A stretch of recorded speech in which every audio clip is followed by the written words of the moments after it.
Hey y'all, welcome back to Ascending with Ashley. I'm Ashley. I just really want to talk about, this is a daily decolonizing. Yesterday I was thinking a lot about like cooperative economics. I'm not an expert in this. But I was just remembering times that I've given money to folks who needed money or participated in large GoFundMes and shit. And I really wanted to get on here and encourage everyone to do so. The money that you give to others will always come back to you in some way. Let me give you an example of this. One day we were at, I don't know if I shared this on here. I think I did.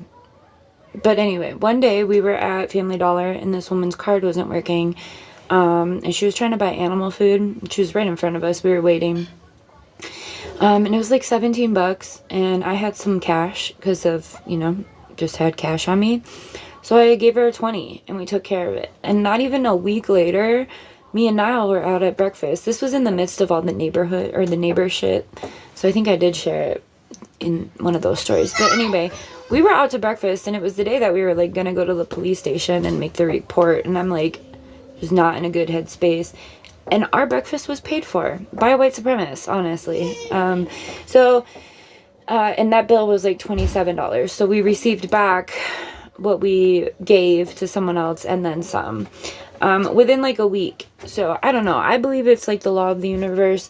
But the reason I want to get on here and talk about this is because I think a lot of folks, when we're anti-capitalist, it's hard for us to respect money or have a good relationship with money. And I know I like to use money as a tool. I've gotten to this place in life where I use it as a tool. And I think sometimes we can really just decolonize our relationship with money a little bit. And the cooperative economics part is that there's so much that we all need, right? There's GoFundMes for folks in Palestine to evacuate. There's GoFundMes for food and families that are there. There's GoFundMes for folks who have been evacuated. I gave $200 the other day to an organization here in the United States that received folks from Gaza, and we're assisting or supporting them. They're located in New York. And then I got really mad at myself because I'm like, I haven't done like the eSIMs. I could have done that for folks who are in Gaza.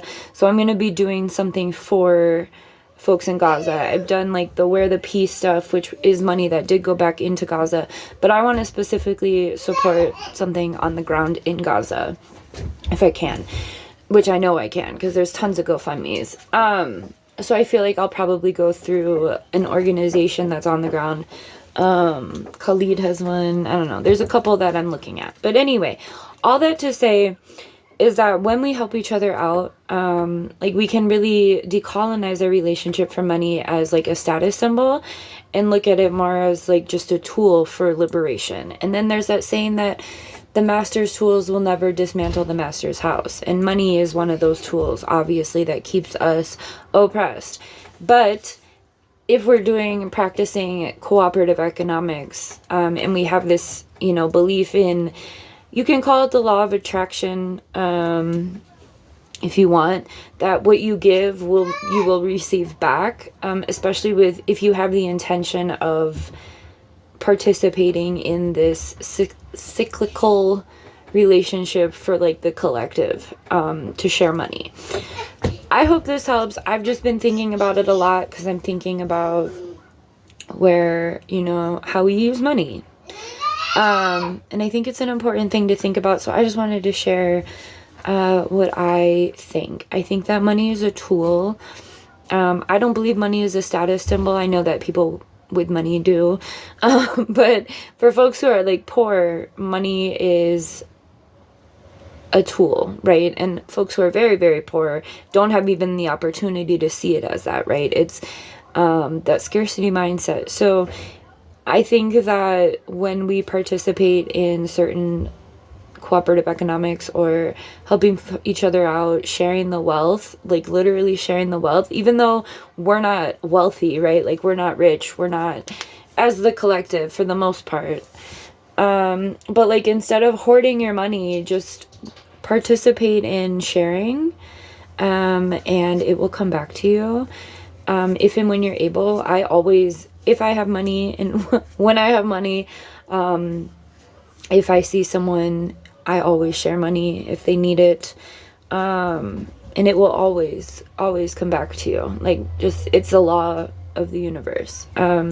What you give out will always come back to you. That's energy, resources, whatever. So, yeah, just, we as a collective can really support each other. And I will try to find an organization that I feel comfortable giving to in Gaza. I know I don't know if I have or not. I don't think I have. But yeah, like folks who are doing meals or whatever. But I just wanted to share that.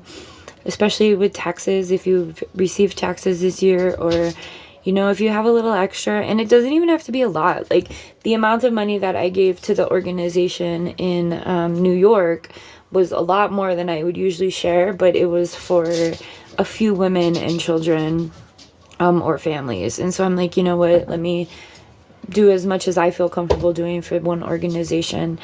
And I'm not rich, but I do have tax money, and I'm buying a lot for us, our community space, which is also reciprocal, you know.